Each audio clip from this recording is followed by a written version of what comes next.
자, 그럼 지난 시간에 이어서 대표권 남용 이론 이하로 이어서 진행을 합니다. 자, 지난 시간에서 우리가 기억할 게 설립 파트에서는 사단법인의 설립 파트에서는 정관의 법적 성질이 가장 중요했고, 재단법인 설립에서는 정관의 보충제도의 그 요건, 그 다음에 출연 부동산의 기속 시기가 중요했다, 그죠? 그 다음에 좀 어렵지만 법인의 권리 능력의 범위와 관련해서 정관 목적에 관한 그 문제까지 기억을 할게요. 우리 시험에서 한 번 정도 지문화됐었어요. 만약에 출제되면은 쉽지 않다.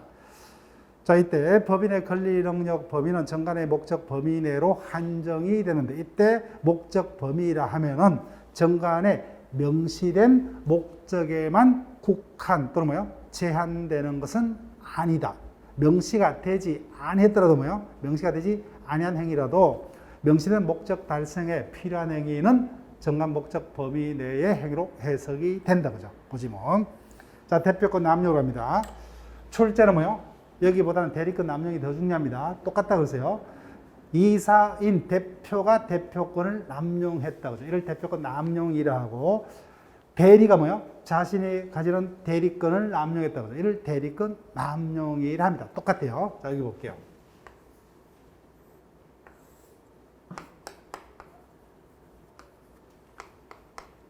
갑이 A 법인의 이사 맞습니다. 이자가 A 법인은 뭐요? 대표에서 대적으로 얼로부터 뭐요? 담보 대출을 받을 수 있는 대표권을 가지고 있습니다. 그때 대표 방식은 대리 방식을 딴다 그죠? 그래서 A 법인 대표 가방 뭐요? A 법인을 대표해서 대출 계약을 맺었다. 문제 있다 없다? 없죠, 그죠? 대표권 범위 내에서 정상적으로 행위됐어요. 네, 근한 행위입니다. 근데 문제는 그 담보대출 2억을 받았다. 그럼 당연히 그 돈은 뭐예요? 법인의 이익을 위해서 사용하는 게 맞죠, 그죠? 근데 법인의 이익이 아니라 착복을 했다, 그죠? 이를 대표권 남용이죠, 그죠? 법인의 이익이 아니라 자기 또는 제3자의 이익을 도모할 목적으로, 다른 말로 뭐예요? 자신의 사리를 도모할 목적으로, 이를 대표권 남용 행위를 한다. 그때 그 효과가 어떻게 될 것이냐? 상대방은 알 수가 없죠, 그죠? 원칙 남용이 있다도 그 행위는 그대로 유효하다, 그죠? 유효합니다. 다만 예외적으로 상대방을 구할 필요가 없는 경우, 이미 상대방이 이와 같은 사실을 뭐야? 알았거나 알 수 있다, 그죠? 그때는 상대방을 구할 필요 없죠. 그때는 그 행위는 법인에게는 무효입니다. 근데 대표권 남용, 대리권 남용이란 조문 자체가 없죠. 그래서 원칙적으로 유효지만 상대방이 이를 알았거나 알 때는 무효이다. 이게 뭐야? 비진이 표시죠, 그죠? 그래서 이와 같은 대리권 남용, 대표권 남용은 비진이 표시에 관한 규정을 유추 적용해서, 그죠? 상대방이 악의 또는 가시 있으면 이와 같은 대표권 남용 행위는 무효이다, 그죠? 이 결론이요. 기억을 부탁드릴게요. 자, 법인 파트에서는 설립부터 뭐요? 법인의 소멸에 관한 논점들이 뒤섞여서 뭐요? 종합적인 형태의 문제로 뜬다 그랬죠. 그런데 하나의 논점이 완벽하게 5개의 지문, 하나의 문제로 출제될 수 있는 파트가 2파트, 그죠? 그 중에 하나가 35조입니다. 법인의 불법행위 능력입니다. 그래서 이 부분은 우리는 무조건 뜬다고 보고 대비를 해야 돼요. 예. 반드시는 아니죠, 그죠? 근데 우리는 공부할 때는 무조건이라고 보셔야 돼요.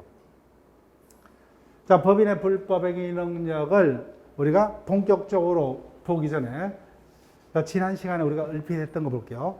법인도 행위 능력이 있다, 그죠? 근데 문제는 법인은 간접적 존재에 불과하므로 자신 스스로 행위는 할 수가 없죠. 그때 법인의 경우는 누구의 행위가 법적으로 법인의 행위로 취급됩니까? 대표 기관의 거죠. 즉 대표 기관의 대표권 범인의 행위가 법적으로 뭐예요? 법인의 행위가 됩니다. 그래서 법인도 뭐예요? 권리 주체이기 때문에 적법 행위뿐만 아니라 불법인 할 수 있죠. 그래서 법인은 뭐예요?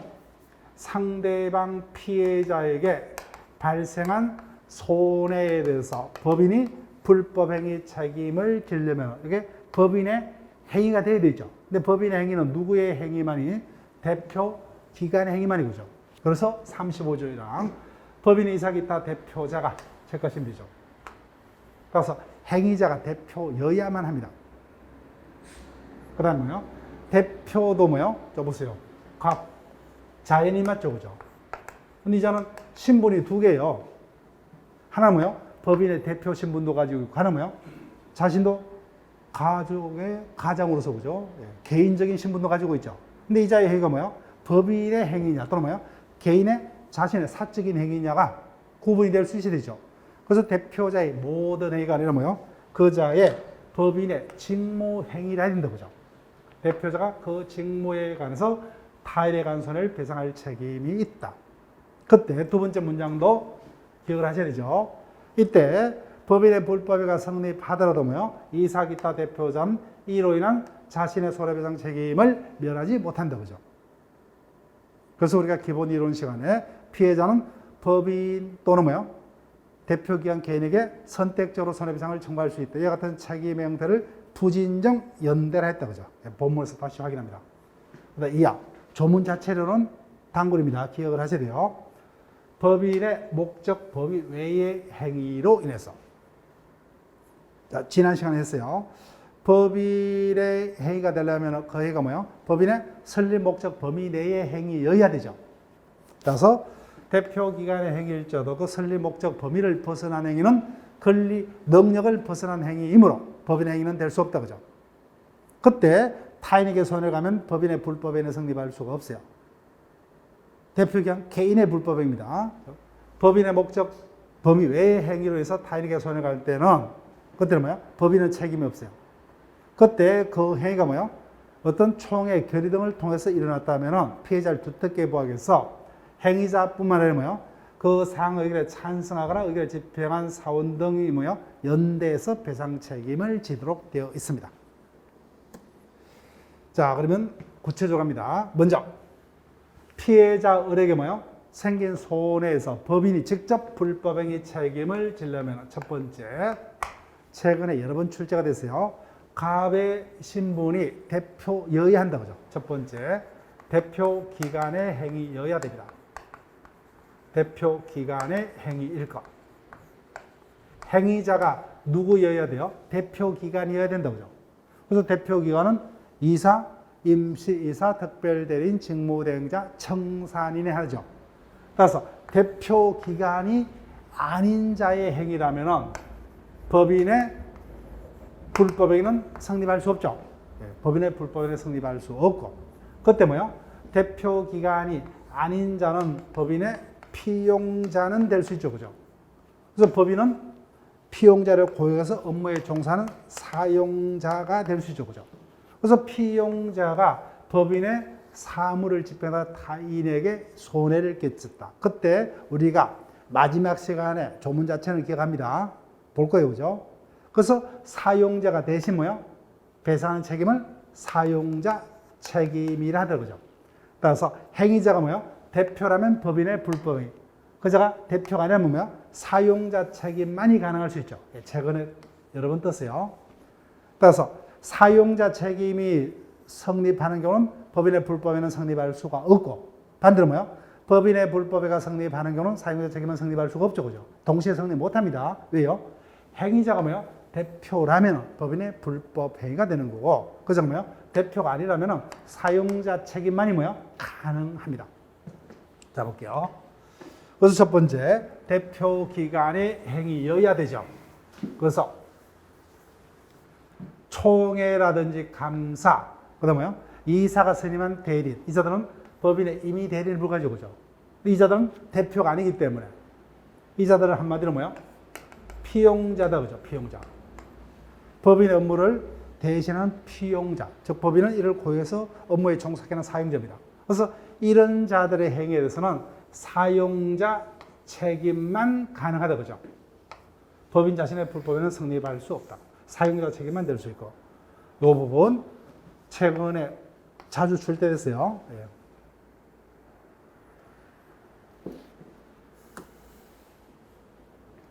자, 그러면 이 부분도 종료 표시하시고, 우리 시험도 최근에 출제되고 있습니다. 첫 번째, 행위자 대표라 해야 됩니다. 그럼 대표이다 아니다는 뭐예요? 어떻게 판단할 것이냐? 형식적으로 판단할 것이냐 또는 뭐야? 실질적으로 판단할 것이냐는 겁니다. 자, 볼게요. 만약 형식적으로 판단하려면 뭐요? 법인 등기부를 봐서 뭐요? 그자가 이사로 이름이 올라와 있어야 됩니다. 그런데 볼게요. 이사로 이름이 올라와 있지 않습니다. 홍길동입니다. 예를 들면 홍길동이 삼성그룹의 회장이라고 볼게요. 삼성그룹에. 근데 법인 등기부를 보더라도 뭐요? 이사로 이름이 안 올라 있어요. 그런데 실질적으로 뭐요? 삼성그룹을 누가 운영을 해요? 홍길동이 운영하죠. 그자의 행위로 그죠? 그자가 삼성그룹의 업무를 수행하다가 타인에게 손을 끼쳤다. 형식적으로 이사로 되어 있지 않기 때문에 책임이 없다면 뭔가 문제가 있겠죠, 그죠? 그래서 이자는 이사로 등기되어 있지 않더라도 뭐야? 그자는 실질적으로 법인을 대표한 자이기 때문에 그자의 행위에 대해서 손해가 생기면 법인의 불법화가 성립한다가 요겁니다. 따라서 이자가 뭐야? 대표이다 여부는 뭐야? 등기부의 이사로 되어 있느냐가 중요한 게 아니라 뭐야? 실질적으로 대표로 활동을 하고 있느냐. 이를 말합니다. 따라서 35조의 대표자는 뭐예요? 대표 기관을 말하고 따라서 대표권이 없는 이사 한번 적을게요. 보세요. 이사인데 대표가 아니죠. 그죠? 대표가 아니기 때문에 이자의 행위에서는 법인의 불법인의 성립할 수 없죠. 그죠? 이건 절대 틀릴 수 없죠. 바로 문구에서 주어졌기 때문에 이사지만 뭐예요? 대표가 아니는 거예요. 대표가 아니기 때문에 그자의 행위에 대해서는 법인의 불법인은 성립할 수 없다.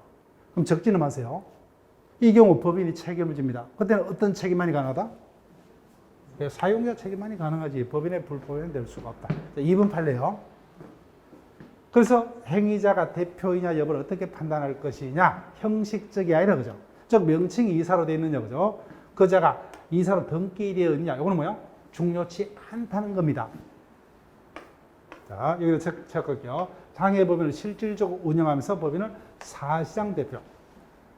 이자가 실질적으로 법인을 대표해서 행위를 하죠. 그래서 이자가 뭐야? 대표라는 겁니다. 대표. 그래서 이자의 행위에서는 법인의 불법화가 성립한다. 그래서 명칭은 이사지만 이자는 대표가 아니죠. 그럼 이자는 법인의 불법에 성립할 수 없다. 그래서 대표이냐 여부는 뭐야? 명칭, 등기 여부는 따지지 않는다. 그죠? 실질적으로 사실상 법인을 대표하는 자이면 35조의 법인의 불법화가 성립한답니다. 한다. 자, 그 다음에 두 번째. 갑의 신분은 두 가지죠. A 법인의 대표로서 행위를 할 수도 있고 뭐요? 자기 개인의 자격으로 행위를 할 수도 있죠. 그때 어떤 행위에 대해서만 법인이 책임을 진다? 대표의 자격에서 하는 행위죠. 따라서 대표기관의 모든 행위가 아니라 대표기관의 직무 행위여야만 합니다. 따라서 대표기관의 행위일자도 뭐요? 직무 행위가 아니라면 법인의 불법에는 성립할 수 없다. 그래서 기본 이론 시간도 이런 예를 들었죠. 갑이 A 법인의 이사 맞습니다. 근데 오늘은 뭐야? 휴일날입니다. 그래서 오랜만에 친구들과 만나서 골프장에 골프를 치러 갔습니다. 근데 실수로 뭐야? 골프채를 잘못 휘둘려서 캐디 이마를 깨뜨렸다. 법인의 직무를 행하다가 일어난 사고가 아니죠.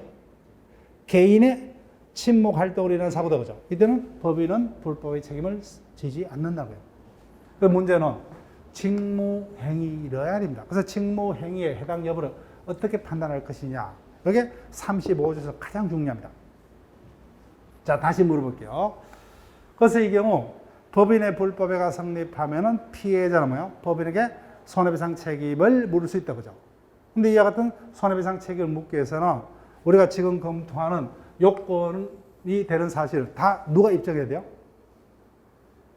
예, 피해자가 다 입증해야 됩니다. 손해배상 책임을 주장하는 피해자가. 그래서 우리가 의료 사고가 터졌을 때는 뭐예요? 환자 측에서 의사의 고의 가실로 인한 손해이다를 다 입증해야 되죠. 그런데 갑이 대표이다 아니다는 그래도 입증이 그렇게 어려운 건 아니죠. 그죠? 근데 문제는 그자의 구체적인 행위가 직무행위에 속한다 여부를 엄밀하게 입증하려면 상당히 힘들겠죠. 그래서 갑의 행위가 뭐예요? 직무행위에 속한다 여부는 이자의 상식적인 눈으로서 봐간다. 그죠? 이걸 뭐예요? 외형설 그러죠. 그죠? 예. 따라서 겉으로 보기에 뭐예요? 겉으로 보기에 누구의 시각이요? 피해자 시각이요.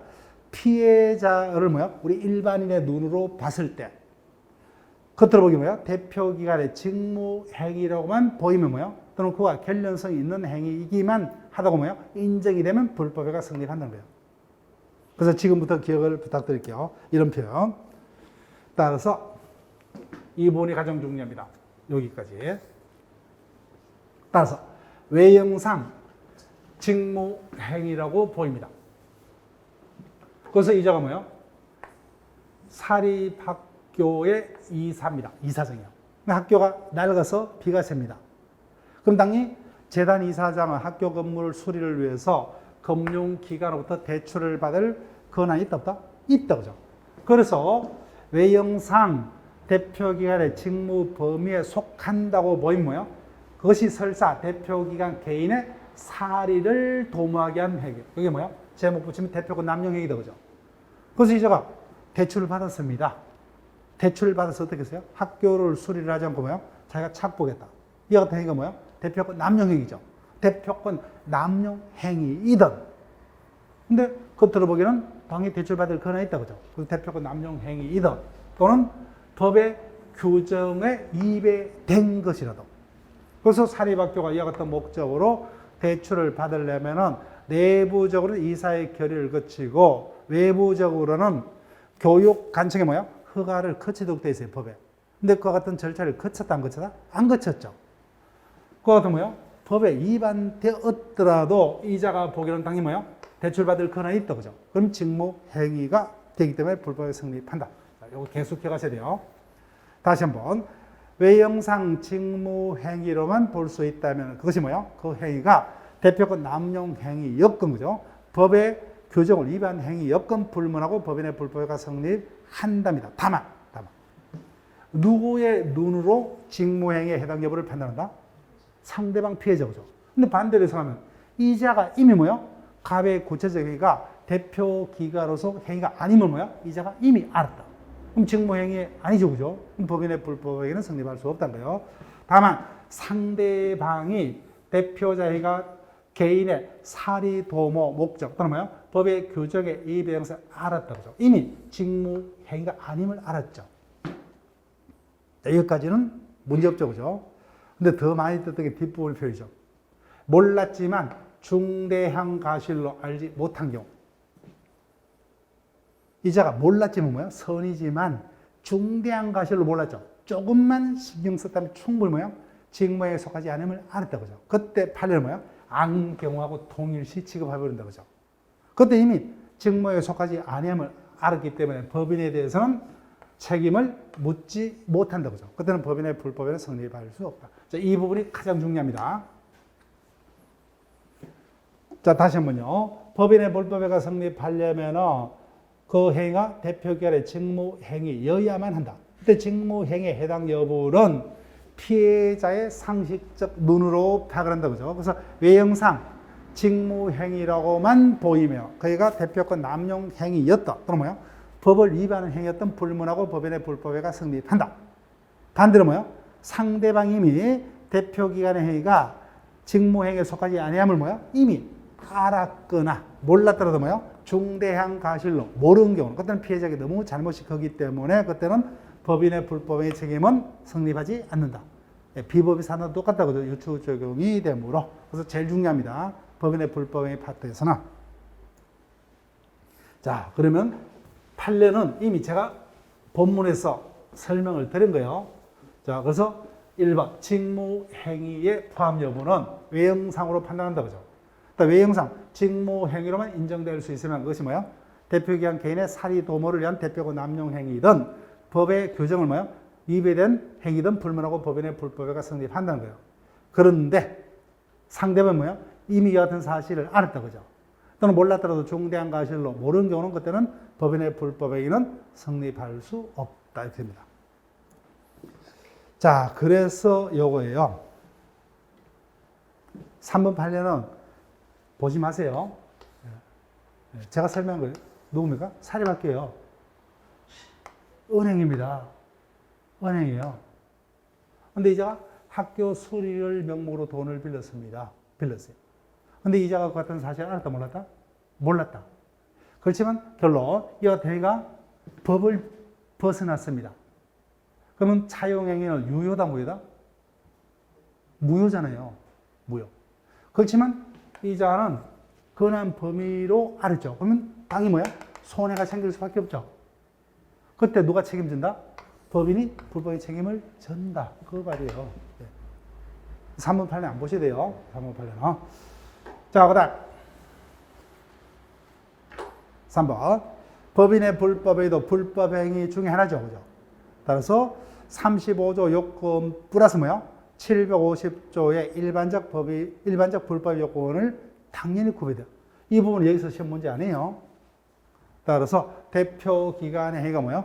고의 과실 등 위법해야 되고, 그 다음에요, 그 행위와 상대방의 손해사의 인과관계가 있어야 되고, 대표 기관이 뭐예요? 행위 당시에 책임 능력이 있을 것, 이 같은 요건도 구비를 해야 된다. 이거는 법인의 불법행위 시험 문제는 아니란 겁니다. 일반적 불법행위 요건이지. 자, 그러면 끝났어요. 요건. 효과로 갑니다. 법인의 불법행위가 성립하면은, 자, 누가 책임을 져야 돼요? 법인이 책임져야 되죠. 법인이 책임을 져야 돼요. 그때 법인의 책임 기억에다가 무과실 책임고다 체크할게. 무과실. 이와 같은 요건이 구비되면 법인은 무조건 책임을 져야 되죠. 따라서 법인은 이사의 선임 감독에 관해서 고의과실 없음을 아무리 입증을 하더라도 그 책임을 면할 수 있다 없다? 없다. 이 부분 당연히 출제가 되었었습니다. 또 출제가 될 수 있어요. 기본입니다. 자, 말이 안 되죠. 그죠? 이사의 잘못은 법적으로 누구의 잘못이요? 자신의 잘못이죠. 그럼 자신이 잘못해놓고 뭐요? 나는 이사의 선임 감독의 잘못이 없기 때문에 잘못이 없다. 말도 안 되죠. 이사의 잘못은 자신의 잘못이로 간주가 되니까 그죠? 그래서 무과실 책임, 무조건 책임을 져야 돼요. 그때 두 번째, 더불어 계속이다. 그죠? 이 경우 실제 행위자이 뭐요? 대표기관도 책임을 면하지 못하죠. 즉 내가 피해자라면 법인만이 나에게 책임을 지는 게 유리합니까? 개인도 더불어 같이 책임을 지는 게 나에게 유리해요? 후자죠. 그죠? 그래서 피해자를 두텁게 하기 위해서 정책적으로 뭐요? 이 경우 대표기관도 같이 책임을 집니다. 그래서 내가 피해자라면 아무에게나 책임을 청구할 수 있죠. 그래서 이와 같은 책임을 부진정 연대라고 하죠. 몇 번 질문이 되죠. 부진정 연대입니다. 따라서 피해자는 뭐야? 아무에게나 선택적으로 손해배상을 청구할 수 있다. 여기까지는 안 틀릴 거예요. 근데 마지막 이 지문도 질문된 적이 있고 또 될 수 있어요. 체크를 하시고. 그래서 내가 피해자입니다. 그래서 법인에게 손해배상을 청구해서 배상받았어요. 그럼 끝났죠. 그죠? 나는 끝났어요. 근데 이 경우 법인은 뭐예요? 대표 기관에게 뭐예요? 구상권을 행사할 수 있다. 자, 그때 보였지만 이사는 법인의 업무를 집행하면서 뭐예요? 최선을 다해서 그죠? 이를 뭐예요? 선량한 관리자의 주의 업무를 한다고 그죠? 근데 결론적으로 이자의 잘못 때문에 법인이 배상하니까 법인에게 손해가 생겼다 그죠? 그래서 피해자에게 배상한 법인은 내부적으로 대표기관 개인에게 뭐예요? 법인의 업무 집행에서 선관주의 의무 위반을 근거로 배상을 청구할 수 있다. 자, 그러면은 여기는 없지만 제가 물어볼게요. 우리 첫째 주에 배웠던 민법이죠. 신의적. 이어지 법인이 뭐야? 대표 기관에게 뭐야? 청구할 수 있는 구상권의 범위는 신의척을 이유로 일정 범위로 뭐야? 제한할 수 있다. 옵니까? 여기서요? 신의척은 뭐라고 그러죠? 상실을 그러죠. 따라서 결론 법인이 대신 배상하면은 내부적으로 이자가 뭐예요? 구상할 수 있죠. 근데 상식으로 보세요. 내가 법인에게 엄청난 이득을 줬어요. 난 능력자이기 때문에 업무를 뭐야? 잘 수행해서 엄청난 이득을 안겼어요. 근데 약간 뭐야? 좀 의욕이 너무 가해서 뭐야? 약간 실수로 이자에게 손을 끼쳤다 그죠. 근데 이것은 뭐야? 법인이 다 토해내라. 뭔가 엄청나게 나는 배신감을 느끼겠죠. 그죠? 네, 그 이야기요. 따라서 구상할 수 있다라도 뭐야? 그 구상의 범위는 현실적으로 신의척을 이유로 제한할 수 있다 없다? 있다. 그죠? 그런 이야기예요. 예. 이해가 되시죠? 예. 그런 질문 없더라도 신의척은 뭐야? 상식이기 때문에 그런 질문이 있으면 상식적으로 판단하시면 돼요. 그럼 또 갈게요. 내가 회사에 근무를 하고 있죠. 나는 열심히 노력해서 뭐야? 우리 회사에다 엄청난 이득을 안겼어요. 그죠? 안겼습니다. 그런데 너무 의욕이 가해서 뭐야? 회사 업무를 하다가 반대로 또 타인에게 손해를 끼쳤어요. 그럼 법인이 내 대신에 대신 책임을 지는 게 뭐죠? 사용자 책임이죠. 그 사용자 책임을 법인이 졌어요. 근데 내부적으로 나에게 구상권을 행사합니다. 근데 구상권은 뭐야? 악독하게 피해자에게 배상은 전체를 나에게 토해내라고 합니다. 나는 어떻게 해요? 회사를 계속 다니니까 바로 때려쳐야 돼요? 배신감을 느끼겠죠. 그래서 내가 결론 잘못했지만, 그죠? 내가 이득을 준 게 얼마인데, 그죠? 그래서 이와 같은 구체적 구상권의 범위는 신의적 등을 해서 뭐야? 제한할 수 있다. 그래서 보통 회사는 상식으로 뭐야? 사원에게 아주 사원의 큰 잘못이 아니면 구상을 해야 하나요? 안 합니다. 그래서 안 하는 거예요. 이렇게 된 거예요. 자, 그래서 이 부분요. 여기까지 기억 부탁드릴게요. 법인이 배상 책임을 뭐요? 이행한 경우에는 대표기관에게 구상할 수 있다. 그죠? 다만 구상할 수 있지만 그 구상은 뭐요? 신의적 권리로 제한될 수도 있다. 소개만 해드렸어요. 자, 그 다음에 가실상계 체크하시고 이 부분도 단골이요. 자, 다시요. 우리가 기본 이론 시간을 배웠어요. 가실상계라는 제도는 어디에만 채무 불이행과 불법에 의한 손해배상이 뭐예요? 범위를 정할 때만 사용되는 제도입니다. 가실상계라는 단어는 거기서만 사용될 수 있죠. 그죠? 그래서 이자에게 1억 원의 손해가 생겼습니다. 생겼어요. 피해자에게 얼마의 손해가 발생했어요? 1억. 근데 이자가 이삿짐 센터입니다. 이자가 이삿짐 센터 이사예요. 그래서 이삿짐 차량을 운행하다가 피해자를 다치게 했다고 하죠. 그럼 A 법인이 불법의 책임을 져야 되죠. 근데 보니까 피해자도 뭐야? 무단횡단에 30%의 과실이 있다. 그럼 처음부터 손해배상액의 범위를 정함에 있어서 A 법인은 이자에게 발생한 1억 중 얼마까지만 배상하면 좋겠다? 7천만 원. 그래서 과실이 있으면 뭐야? 피해자의 과실을 반드시 뭐야? 고려하여야 한다. 이걸 가실상계제도로 하더라. 자, 그 다음에 이제는 끝났어요. 35조 이항으로 합니다. 조문은 기억하셔야 돼요. 법인의 불법에가 성립하지 않은 경우 법인의 정관의 목적 범위를 벗어나는 행위죠. 그럼 법인의 권리 능력을 벗어나는 행위이기 때문에 법인의 불법에 성립할 수 없고, 그 다음에 뭐요? 대표기관의 행위일조도 직무행위가 아니죠. 그죠? 그럼 법인의 불법에 성립하지 않고, 그때는 대표기관 개인의 불법행위만 됩니다. 다만 이때 우리 법은 뭐요?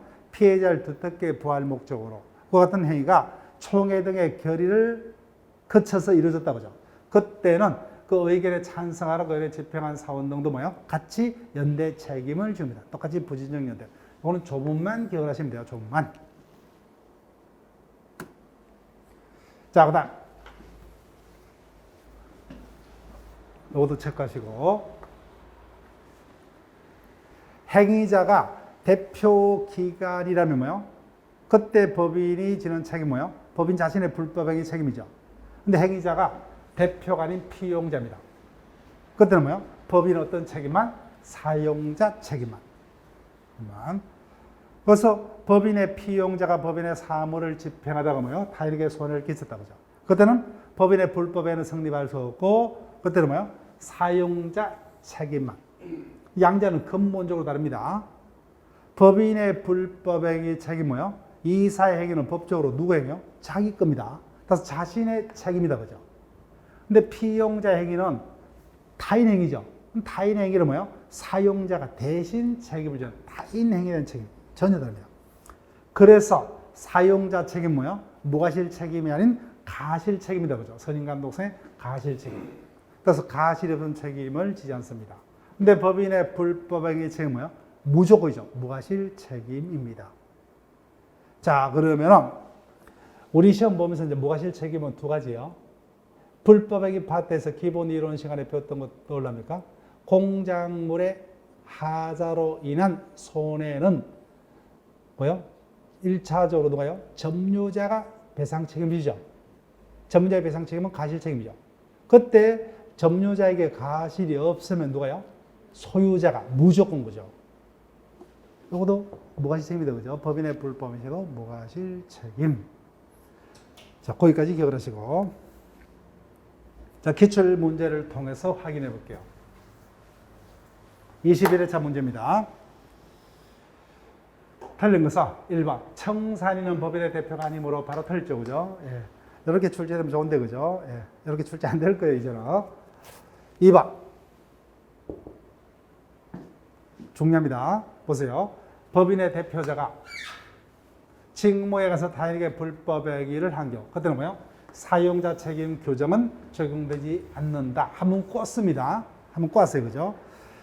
대표자가 직무 행위로 타인에게 손해를 간 때는 뭐예요? 그때는 사용자 책임의 규정이 적용되는 것이 아니라 35조 법인의 불법행위 규정이 적용되죠. 이렇게 출제가 됩니다. 최근에 자주 출제됐어요. 이렇게. 따라서 법인의 불법행위가 성립하는 경우는 사용자 책임에 관한 규정은 적용될 수 없다. 그죠? 사용자 책임이 성립하는 경우는 법인의 불법행위에 관한 규정은 적용되지 않는다. 이런 표현이요. 자, 그 다음 3번 35조 그대로죠. 법인의 대표자가 직무에 관해서 타인에게 불법을 한 경우 법인이 손해배상 책임이 있다. 그죠? 무과실 책임. 그 다음 4번 이 지문상으로 보면 제일 중요하다고 할 수 있는데 법인의 불법행위에 관한 35조는 비법인 사단에도 똑같이 유추 적용되죠. 그때 비법인 사단의 대표자이가 직무에 관한 행위임을 피해자가 뭐요? 중대한 과실로 몰랐다. 그죠? 즉 피해자가 이미 뭐요? 직무 행위에 해당되지 아니함을 알았거나 또는 뭐요? 중대한 과실로 모르는 경우는 그때 뭐요? 법인에게 손해배상 책임을 물을 수 없다죠. 그죠? 없다. 법인의 불법행위는 성립하지 않는다. 제일 중요합니다. 그 다음에 5번은 35조 조문 2항 그대로죠. 법인의 목적 범위 외의 행위로 인해서 타인에게 손해를 갈 때는 그 사항의 의견에 뭐예요? 찬성한 사원 등이 대표기관과 연대하여 배상 책임을 진다. 그죠? 자, 그러면 메일 문제로 올게요. 메일 문제. 3주차 메일 문제. 1번 지문. 민법상 법인의 권리 능력과 불법행위 능력에 관한 설명으로 틀린 것은 조문 그대로죠. 그죠? 34조. 법인은 법률의 규정에 쫓아서 정관정한 목적 범위 내에서만 권리의무 주체가 된다. 자, 2번 보세요. 누굽니까? 피용자. 피용자라면 뭐야?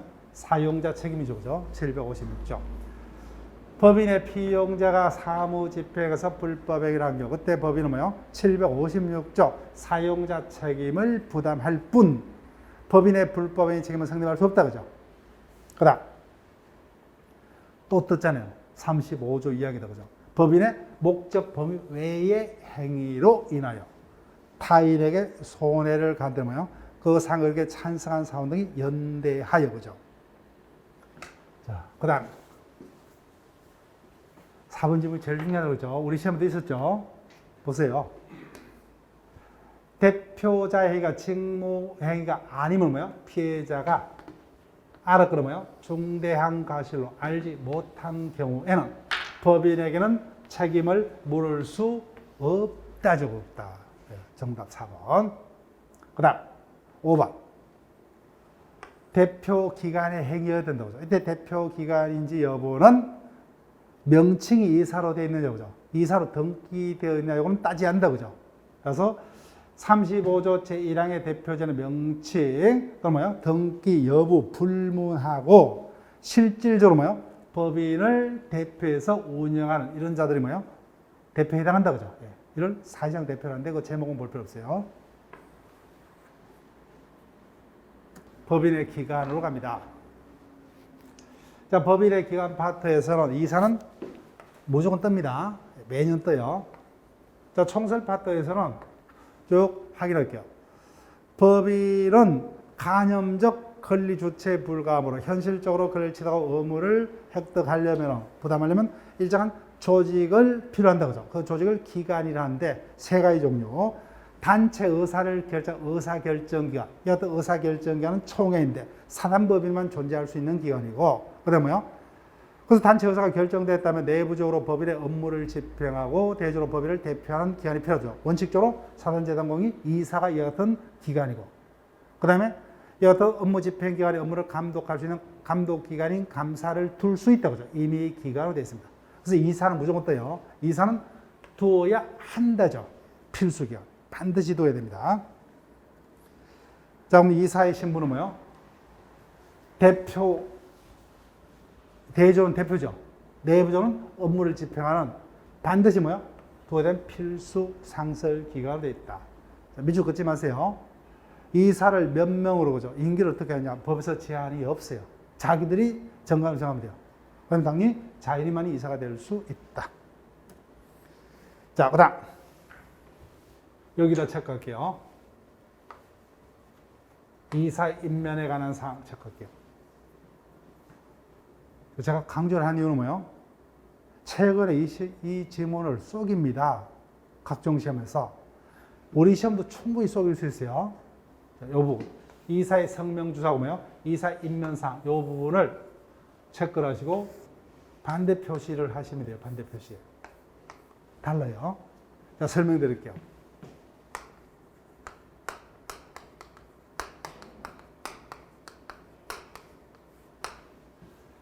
사단, 재단, 공의, 정관의 필요적 기상, 요 5가지는 공통이죠. 마지막이 뭐죠? 이사의 임면이요. 이사의 임면.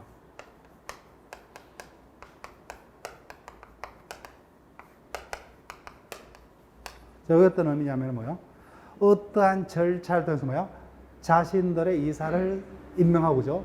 그 다음 해임할 것이냐? 그 절차 규정입니다. 절차 규정. 자, 물어볼게요. 납니다. 나는 여기에 관심이 있다 없다? 나는 법인의 조직원이 아니에요. 자기들이 뭐예요? 어떠한 방법을 통해서 이사를 선임하고 해임하는지 나는 관심이 있다 없다? 없어요. 그러니까 뭐예요? 이것들은 자기들끼리만 필요하죠. 그래서 자기들이 뭐예요? 어떤 법인을 조직하려면 이와 같은 조직에 필요한 규정을 둬야 되겠죠. 그래서 이와 같은 이사 임면에 관한 사항은 뭐예요? 정관사항일 뿐입니다. 정관사항.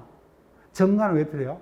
우리가 단체를 뭐예요? 만들려면 단체 설립 목적도 정관에 적혀 있어야 되고 뭐예요? 명칭도 적혀져서 뭐예요? 사무소를 어디 할 것이냐, 그죠? 재산이 어떻게 될 것이냐, 재산이 어떻게 구성되느냐, 이사를 어떻게 뽑을 것이냐, 이런 것들이 다 맞춰져야만 뭐예요? 단체는 조직이 설립이 될 수 있겠죠. 그래서 이런 것들은 뭐예요? 자기들끼리만 필요한 내부적인 절차 규정에 불과합니다. 그래서 A 법인에서 뭐예요? 갑을 이사로 선임했어요. 그럼 원칙적으로 법인을 대표할 수 있는 자가 누굽니까? 이자죠, 그죠? 나는 조직원이 아니기 때문에 그자가 이사이다 여부를 뭘 보고 확인할 수 있어요? 등기를 보고, 그죠? 등기는 왜 합니까? 이자에게 알릴 목적으로, 그죠? 그래서 이사의 성명주소는 등기사이고, 등기사는 제3자에 대하지 못한다. 자, 그러면 이 부분의 책은 어떻게 속이느냐? 자, 천천히 제가 말로 해볼게요. 이사의 임면에 관한 사항은 뭐예요? 정관에 기재해야 할 뿐만 아니라 등기까지 하여야 한다. 옵니까? 없습니까? 천천히 보세요. 이사의 임면에 관한 사항은 뭐예요? 정관에 기재해야 할 뿐만 아니라 등기까지 하여야 한다. X입니다. 이사의 임면에 관한 사항은 어디에만 기재하면 돼요? 정관에만. 등기할 필요 없어요. 등기는 뭘 하는 거예요? 임면에 관한 사항이 아니라 뭐예요? 이사가 선임이 됐다면 뭐예요? 그자의 인적사항, 현재 이사가 누구다. 이를 등기하는 거예요. 그 차이점. 따라서 이사가 뭐예요? 선임이 됐다, 그죠? 해임이 됐다, 그죠? 해임이 됐다면 이를 뭐예요? 즉시 등기해야 돼요. 등기치 않으면 이로써 제3자에게 대하지 못한다. 그래서 갑이 뭐예요? 지금 물러났습니다. 근데 등기부에는 뭐예요? 아직까지 등기가 안 됐습니다. 퇴임 등기가. 그러면 여전히 뭐예요? 현직 이사로 등기되어 있다는 거죠. 그러면 법인은 뭐예요? 갑의 행위에 대해서 제3자에게 책임을 면하지 못한다, 그죠? 현직 이사입니다. 현직 이사, 등기부상. 그래서 선임, 해임, 퇴임으로 대하지 못한다는 거예요. 다시 한번. 이 부분이 최근에 각종 시험에서 뭐예요? 아무것도 아니에요, 그죠? 눈속임용입니다. 출제를 하고 있다는 거예요, 최근에.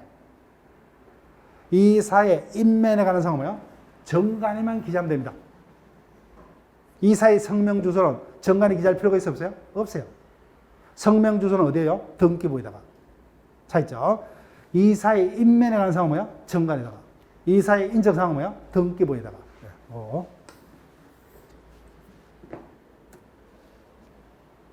자, 판례 갑니다. 자, 지금부터는 상식적으로 접근을 해볼게요. 자, 1번. 등기부를 보니까 뭐요? 이사의 연임, 그죠? 중임 등에 대한 제한 규정이 없어요. 그럼 이제 임기가 만료가 됐습니다. 새로운 이사를 선임한 법 없어요. 그럼 당연히 묵시적으로 그 사람 뭐요? 계속 연임했다고 봐야 되겠죠. 그렇게 해석되고. 자, 2번은 우리 시험도 출제가 됐습니다. 예전에 잘 출제가 됐어요. 내가 이사입니다. 내가 사임을 할 때 교육관청의 주무관청의 허가를 받을 필요가 있다 없다? 없어요. 그죠? 내 하기 싫으면 언제든지 사표 낼 수 있죠. 따라서 학교법인의 이사는 법에 대한 일방적인 사임 의사 표시로 뭐요? 물러날 수 있고 그 사임 의사가 뭐요? 권한 있는 기간에 도달되면 바로 그때부터 혈익이 발생하지. 관할 관청이 뭐요? 성인 필요 없다. 네, 성인 필요 없다. 여기 이제 질문이죠. 그죠? 그다음 3번도 똑같아요. 나는 일정 의사를 표시했어요. 근데 그 의사 표시는 뭐예요? 혈액 발생 전에는 처리할 수 있다 없다? 처리할 수 있다 적어져 있다. 근데 내가 사표를 던졌어요. 근데 수리하기 전에 나는 당연히 사표를 뭐야? 처리할 수 있다 없다? 있다 적어져 있다. 따라서 뭐예요? 사임 의사를 밝혔더라도 뭐예요? 현실적으로 수리되기 전에 뭐예요? 처리할 수 있다 그죠? 처리할 수 있다. 자, 그다음 이게 중요합니다. 이사 파트에서 뭐예요? 판례 문제가 뜬다면 여기 뜰 거예요.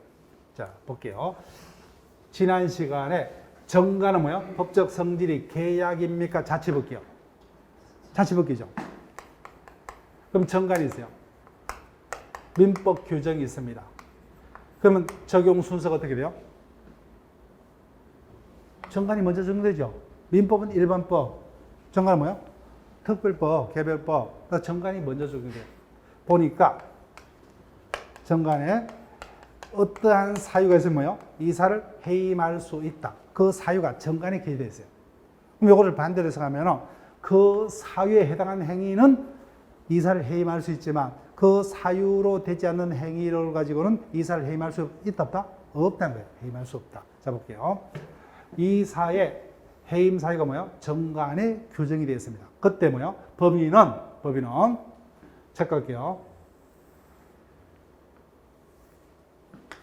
있는 경우 여기까지 밑줄 것이고, 법인은 뭐예요?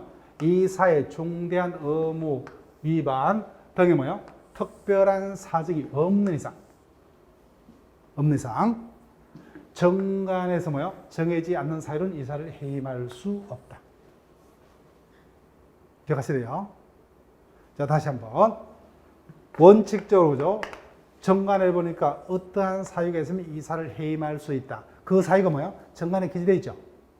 그럼 법인은 어떤 경우에 이사를 해임할 수 있다? 그 사유에 속하는 행위에 대해서는 이사를 해임할 수 있다고 하죠.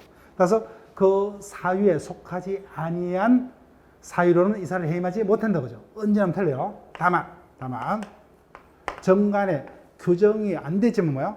이사의 중대한 의무 위반 등 특별한 뭐예요? 예외적인 사유가 있다면 그때는 뭐예요? 그때는 예외적으로 정관에 규정되지 아니한 사유로 이사를 해임할 수 있다. 그래서 이 부분 뭐예요? 원칙으로 물을 수도 있고 뭐예요? 예로 물을 수 있고 각종 시험에 책을 다 묻고 있어요. 원칙과 해관계. 따라서 원칙적으로 뭐예요? 정관에 이사를 뭐예요? 해임할 수 있는 사유가 규정되어 있죠. 그때는 원칙. 그 규정된 사유가 아니고 뭐예요? 이사를 해임하지 못한다고 하죠. 언제나 해임하지 못하는 틀립니다. 따라서 뭐예요? 그 규정된 사유가 아닐지라도 뭐예요? 이사의 중대한 의무 위반 등 특별한 사정이 있다면 그때는 해임할 수 있다고 하죠. 이렇게 몇 번 기억하셔야 돼요.